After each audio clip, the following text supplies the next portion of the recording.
finished level from The Last of Us Part 2.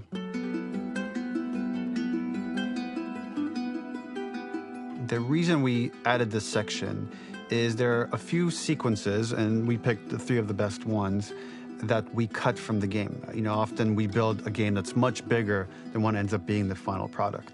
They were months away from being finished, but we wanted to give you an insight of what it's like when we built a game, because often we have this whole thing constructed and it doesn't have final art or audio or dialogue.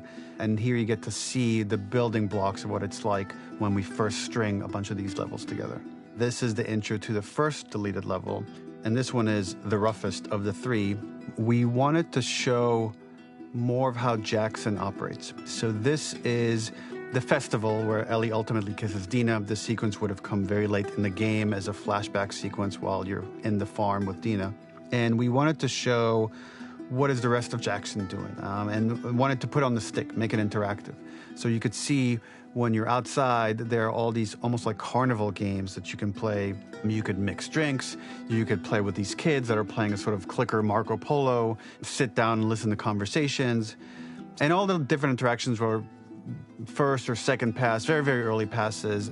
The building blocks are there, but nothing is final. And ultimately, while we were very excited by this sequence, it's pretty fun and lighthearted. It just slowed things too much as we're barreling towards the end of the story at this point. So again, reminder, rough, missing audio, missing animation, missing gameplay tweaks, missing dialogue, but pretty representative of what it would have been. So enjoy.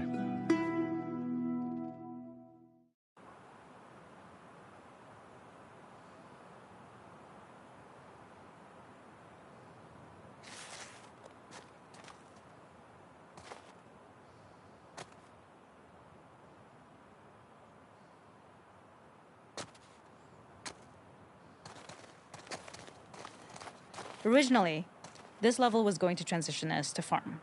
We would go all the way through to the dance, where Ellie and Dina share their first kiss. Then we would play through farm, and when Ellie plays the guitar at night, she would remember the Seth incident. So, the opening for this was a little tricky. We needed it to match at least a little what you might expect emotionally coming from prior beats, because we were already purposefully disorienting you in time and space. Remember, you just came from this huge fight. To jump straight into it would have been a little too jarring. After some back and forth, we rooted it in Ellie's nerves, calling back to her hands shaking in the theater. But this time, for a much more innocuous reason we'll find out later. She's nervous because she has a crush on Dina, who is the only reason why she's here at the dance. Originally, this level was going to transition us to farm.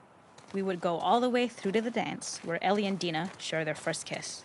Then we would play through farm, and when Ellie plays the guitar at night, she would remember the Seth incident. So, something we really wanted to do was highlight the way their lives had turned upside down since she went down this path. We had this idea of recontextualizing all of our usual gameplay mechanics that were designed for really violent ends. The workbench, door bashes, throwable weapons, and even the infected, which is my personal favorite. Peppered throughout the level are moments of levity or shared history, all the while seeing how happy and mundane they all were before her huge revenge odyssey.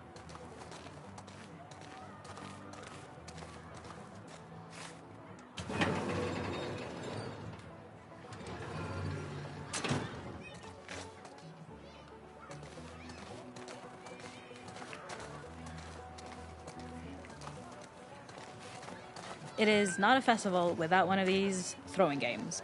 This one, of course, uses our throwable system where you're often chucking explosive things or stunning things, but for a more wholesome purpose, although some people take this game really seriously. A fun aspect of this is if you did well, you could win a toy here. Ellie would place it in her pocket. If you had done this, you'd find the toy with JJ, the baby, later back at the farm. When we cut this, the toy made it through anyway because it was so cute. It is the same one you see on the tractor at the farm. Ollie the elephant. It is not a festival without one of these throwing games. This one, of course, uses our throwable system where you're often chucking explosive things or stunning things, but for a more wholesome purpose, although some people take this game really seriously. A fun aspect of this is if you did well, you could win a toy here. Ellie would place it in her pocket. If you had done this, you'd find the toy with JJ, the baby, later back at the farm. When we cut this, the toy made it through anyway because it was so cute. It is the same one you see on the tractor at the farm. Ollie the elephant.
The makeup artist is pretty simple. It's one of those little in-game scenes we peppered in to make it feel like Ellie had roots in the town. Hallie, our writer, mentioned that in her mind, an ex-girlfriend of Ellie's tattooed her arm to cover up her scar. So we figured this might be the only time you get to see that. We wanted to hint at it and allude to it and make it feel like there had been so much more that had been happening and so much more that Ellie threw away. This is one of my favorite sections because I think that it achieves both the slice-of-life aspect of Jackson while also being a stark reminder of how dark the world that they live in really, really is. To attract attention and curiosity, one of the kids was supposed to make this adorable, messed up little clicker impression, and the others would giggle. We tried a version where if you got close enough, the kid might try and follow you a little before turning back. Since clickers are blind and move by echolocation, for this game of messed up tag, Ellie must close her eyes and listen for when the children give themselves away. The thought was that these kids are in relative safety. They still grow up with the dangers of clickers and runners, and all those lessons would embed themselves in the games that they play. When the festival got cut, they tried to preserve this moment and move it to the front of the game where the snowball fight is, as a tutorial.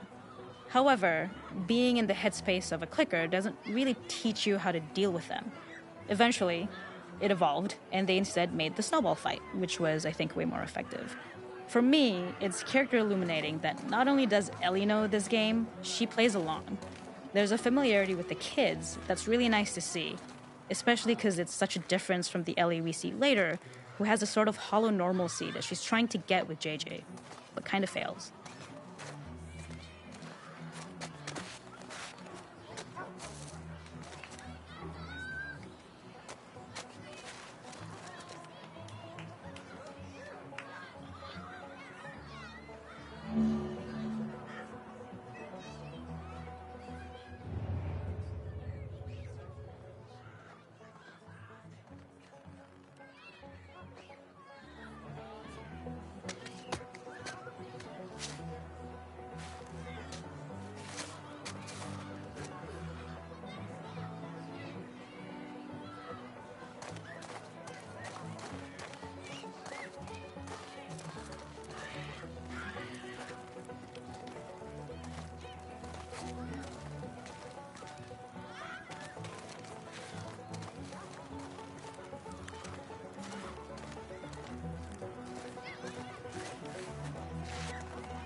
There's a hidden spot at the back that was just a bit of fun.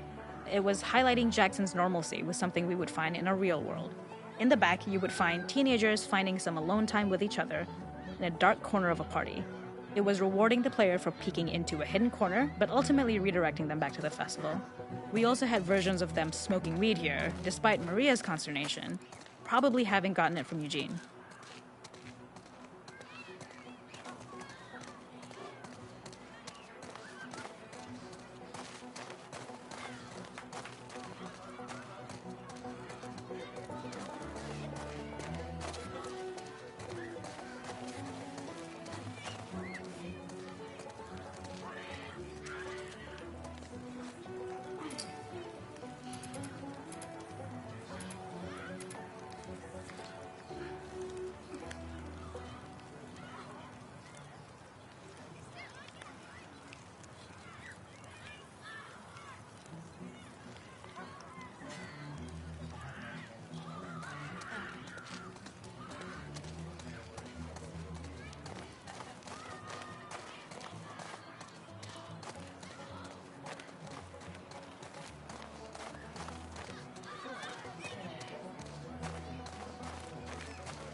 In this second deleted level, which is an extended sequence of the sewers in Seattle, this comes on the heels of where Ellie goes into a building and she survives an attack by stalkers and gets thrown out of a window and gets swept away by the current. And then we cut this section that used to be there in the final game.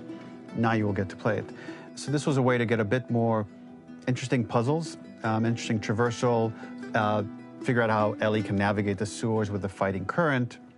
Ultimately, with a lot of these levels and these sequences, the reason why we cut them were for pacing purposes. But here it is for you in this very kind of raw form that part of it will feel finished, parts of it will feel like assets are missing as far as audio, animation won't be final.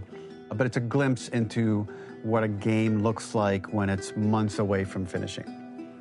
Enjoy.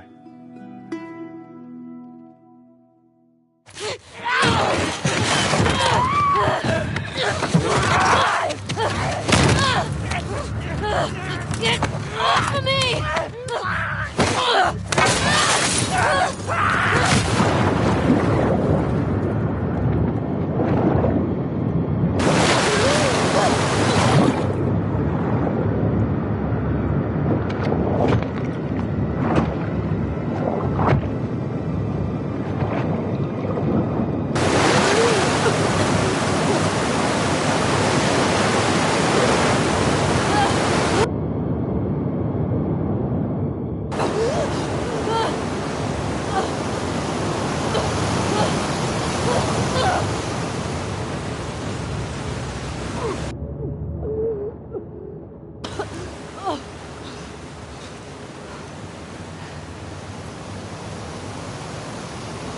Okay.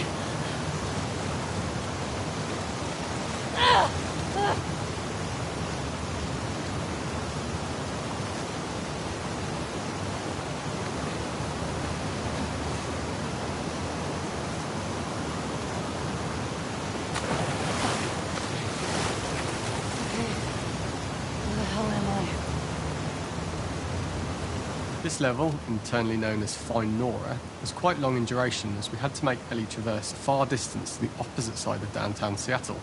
The sewer section was originally longer than what we released the game with, approximately 10 minutes more. This was one of the few areas of the game that used water flow as part of a traversal puzzle. The player has to go upstream to use the current to get to the platform to reach the other side. We mostly cut this mechanic game-wide, however it remained in essence in the section swimming to the aquarium as Ellie, when you were avoiding the waves.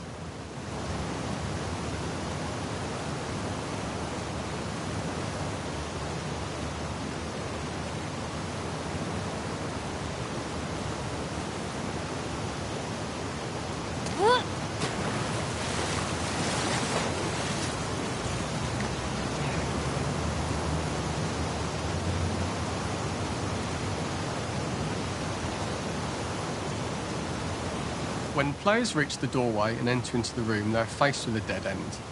The real reason for this dead-end room is that on the reversal, when exiting back out of the doorway, players are faced with the route onwards. A pipe that they'd not been able to see when they were swept past it on the way in, and something that was hidden from view when on the side platforms. The intention here being that the only option is to go off the standard path in order to search for a way out.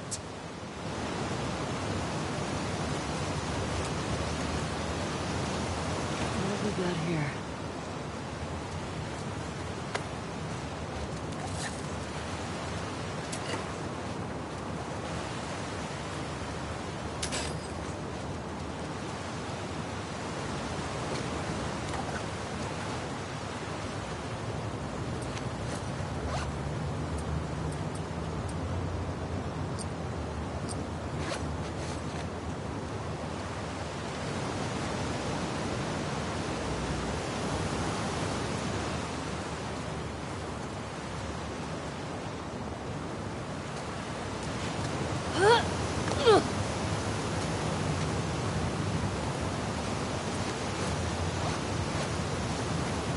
Get me the hell out of here. Throughout the rest of the level, we also used light to indicate to the player that they were heading in the right direction. At each turn, however, we blocked the direct route forward. Players would know that they just have to keep finding alternative paths, promoting those feelings of being desperate and trapped. We slowly introduced the player to consider climbing into smaller pipes and crouching in these tight spaces. This is to slowly build up to, and encourage, the player to climb into such a small pipe that they'd have to be crawling on their stomach, which is something that the player previously may not have recognised as a playable space, let alone the desired route they need to take. Up and out. Just We keep going added a up and tiny out. space just to reward the player's exploration with a pickup item, and we made sure it was something that made sense that you'd find in this area. A canister and all the garbage that had been washed into the sewers from the surface. We loved the idea of making Ellie prone through a tiny, dirty pipe in order to get out, as it was a great opportunity to use our prone mechanic. A unique camera setup was created to support crawling in these pipes, as the standard prone camera is much higher above the player. We also created custom collision in order for Ellie to manoeuvre in these tight spaces easily. Initially, the oblong collision capsule around her character caused issues crawling around corners. We put extra effort into the custom corner collision, so the movement experience is as smooth as the main game.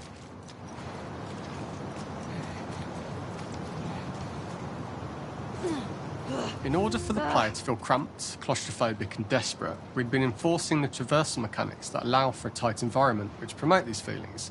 We introduced the use of the squeeze through so that we can keep the player feeling enclosed and tight, but without repeating the same geometry. Here we change from low ceilings with wider walls to high ceilings and tight walls to change up the spatial pacing and keep the level from repeating itself.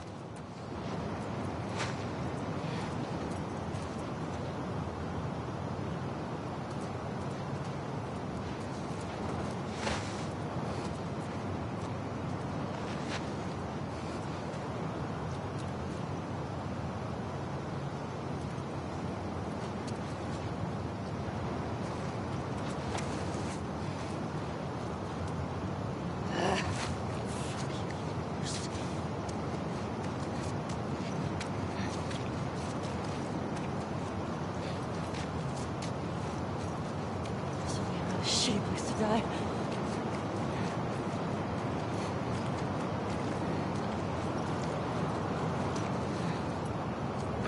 Originally, we had the waterline much higher here, so players had to swim through this tight tunnel. However, from watching user test feedback, it was occasionally causing people to discount the route entirely and turn back on themselves.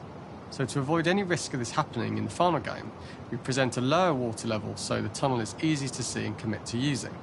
Although this isn't as impactful without the prone swim, it's the better decision as it means a smoother experience for the player with no backtracking frustration. As we surface from the water and over the crest of the slope, we reveal what is further in this tunnel. A clicker that has sprouted and the fungus has grown on the sides of the pipe. It was great to see people who user-tested this area becoming increasingly worried as we forced the player to squeeze past the fungus and inches away from the clicker's face, all the time not being sure whether the clicker might be alive or attack them. Although we aren't as cruel as to force a clicker attack in such close proximity, we do have a payoff for this moment. This clicker momentarily turned into Joel to show Ellie's PTSD from what happened to Joel at the start of the game.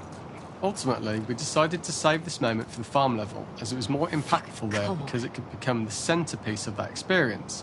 Whereas in the sewers, we weren't able to make it as much of a narrative point and give it the breathing room and reaction time that it deserves, given the tight space.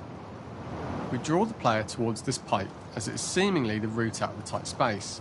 Fairly soon, it is obvious that this path is blocked. If the player goes all the way up to the bars that block the path, they are rewarded with a pickup, so this journey doesn't feel wasted. It was important to encourage the player to try to progress along this path so that they would subtly be thinking of progress in this direction. We hint to the player that there is a bigger, new space beyond this pipe by showing the player the waterfall. This helps players consider the other route when they don't know how far the tunnel is or whether they'd make it.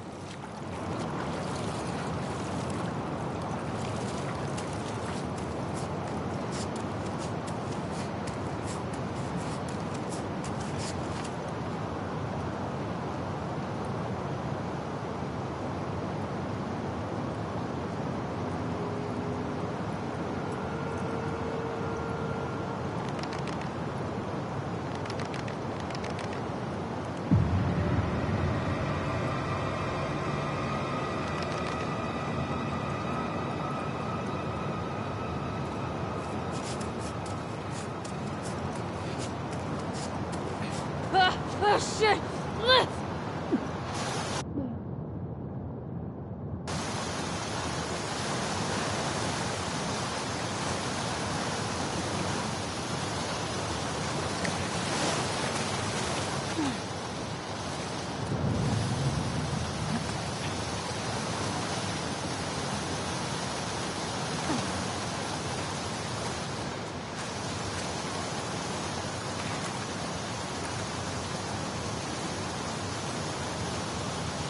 For the final section, we eventually opened you out into a wider area as you traverse through such tight spaces leading up to this, so changing the environmental pacing makes it begin to feel like we're coming to the end of Ellie's ordeal. An earlier iteration used the current that we'd shown at the start for a slightly tougher traversal puzzle to conclude the sewers.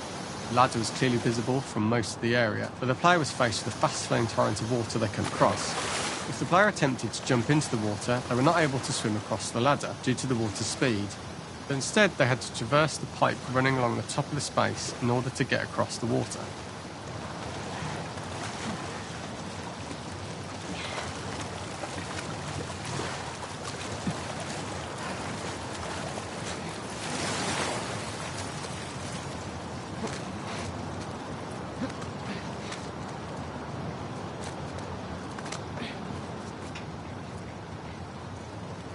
Using this pipe was retained in the iteration we shipped with, as it's the last of the extreme methods Ellie has to undergo in order to escape the sewers, and what she will go through in her pursuit of revenge.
The last ladder climb is quite lengthy, and although we could have trimmed it down to a shorter climb, we liked how this last segment of the journey built anticipation for whether there was success at the top or not after all you've been through. Ultimately, the ladder exits out into the subway station, which is how it connects in the final game. Ellie then has to find her way to the hospital from here, crossing paths with the scars for the first time.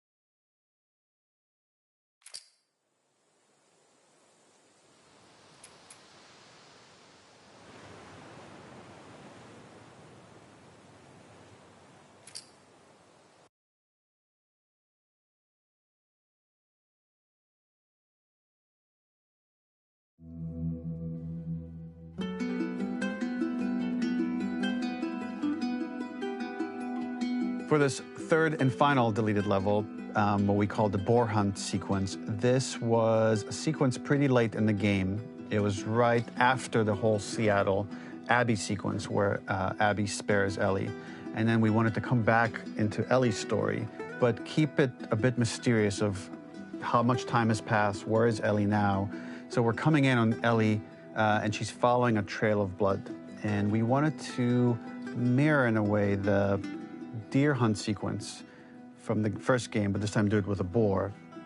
And there's something with Ellie that now she can't let go of this violence. She's pursuing it, even against this innocent animal. This was another opportunity to show how the violence that Ellie has experienced, the violence that she witnessed being afflicted onto Joel, is still sticking with her, and she's still experiencing these PTSD moments. This was a sequence that was pretty far along and was cut pretty late in production. Parts of it are still really rough, but the gameplay, the building blocks were all there. I think you'll have fun to see, like, again, a rough, unfinished sequence that you can play. You can see all the way to the end, and including a cinematic that we end up cutting. And the remnants of the sequence ended up being mentioned in Ellie's journal. So this part of the story that we developed still made its way into the game as kind of optional stuff that you could read about, but here you get to experience it. So as a reminder, this is pretty rough, months away from being finished, but you get to see it now.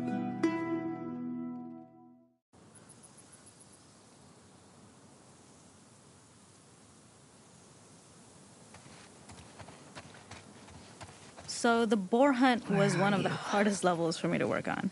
It was a huge challenge with the systems that we had, and we kept trying, but it never felt quite right. Originally, the level happened after the Jackson Festival, which also got cut, but before Farm. Once the festival got cut, it became the prologue to Farm. The intended experience is that we jump forward in time after the fight with Abby in the theater. We don't know where Dina is. We likely assume she's dead because she was just bleeding out. Ellie is alone. Her hair is short. So maybe this is the future or the present. And she's hunting. Hunting who? Abby still?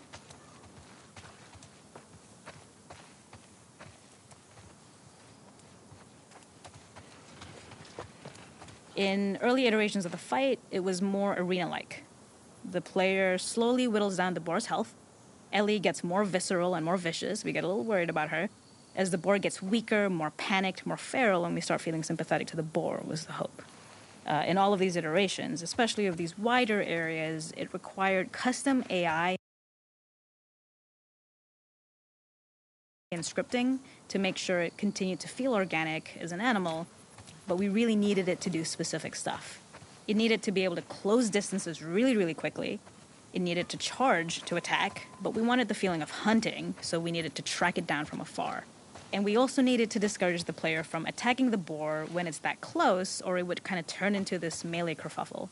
How do we do this in our world while keeping the boar believable? We must have gone through 5 or 6 iterations of the boar fight and all, and every single time it changed pretty drastically. We split it into clear phases, where one was like all long range. We tried another where you're getting close and you get to jump on it quite literally. You're jumping off of a rock to attack it. And then finally, we tried a bunch where you almost sort of go around a bunch of trailers and try and wrestle it. We uncovered after some time that taking down a boar over several phases felt very laborious and a little dramatic. It was comically long. It felt too boss-like, a little too gamey. We decided to cut the first few phases, and we opted for a cold open after the boar had already been hurt off screen. So that allowed us to focus on feeling like we're closing in on prey and to introduce the boar when it was at its most dangerous. Already hurt, already feral, much too close for comfort. And so the thinking was it would bring us more into Ellie's mindset. Is this really hunting for food, or is she hunting for some other reason?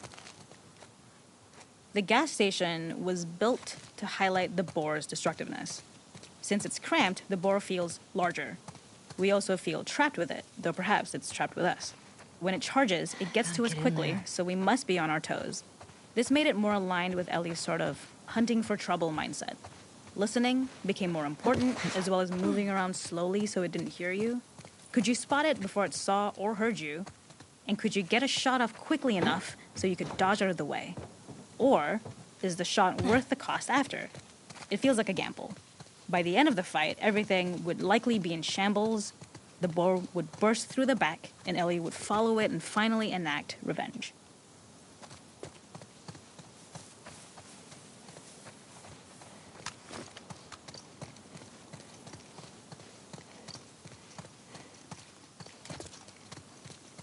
hell do I get in there?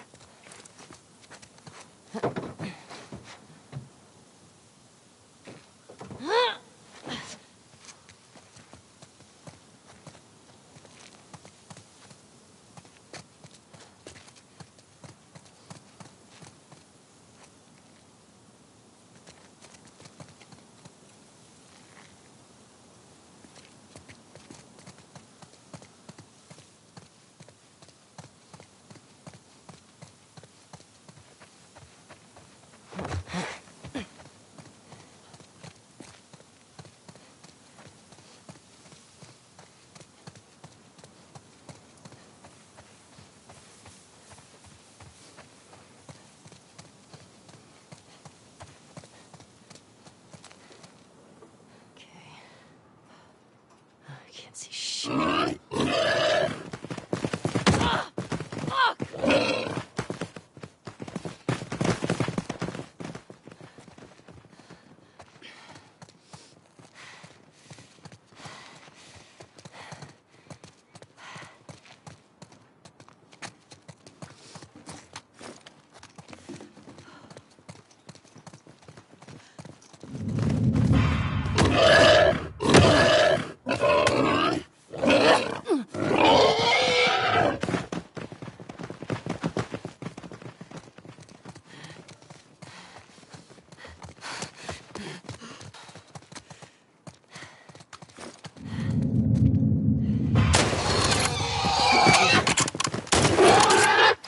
It's over.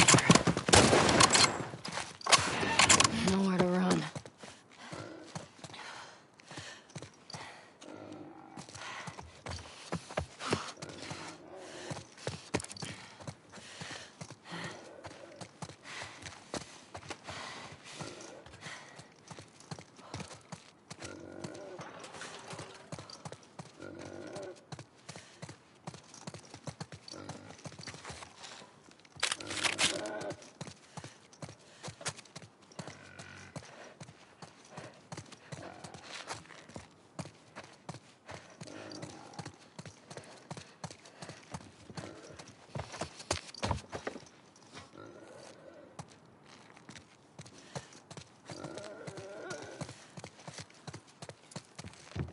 The boar kill was supposed to be anything but glorious. With the boar whimpering at the back of the gas station after Ellie's relentless hunt. After this, hearing the drone that we kind of come to associate with Ellie's trauma, we would hard cut to the stream where she's washing her hands and holding rabbits that she hunted, about to return to Dina. And there would be no mention of the boar.